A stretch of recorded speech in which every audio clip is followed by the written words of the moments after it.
रामकृष्ण हरी. मस्त अशी रानातली हरभऱ्याची ओली भाजी खुडून आणलेली आहे. त्यासाठी 1 चमचा तेल, त्यामध्ये जिरी, मोहरी, हळद आणि लसणाच्या थोड्याशा पाकळ्या काय करायच्या, बारीक तुकडे करून घ्यायचे.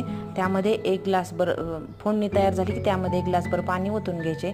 त्यामध्ये चवीनुसार मीठ, लाल मिरची पावडर जरा जास्त घालायची म्हणजे टेस्टला छान येते. त्यानंतर शेंगदाण्याची कूट, त्यानंतर हरभऱ्याची भिजवलेली थोडीशी डाळ घालून घ्यायची आणि पाण्याला उकळी आली की त्यामध्ये आहे अशी भाजी घालून घ्यायची. भाजी धुवायची नाही, आंबूसपणा त्याचा नाहीतर कमी होतो.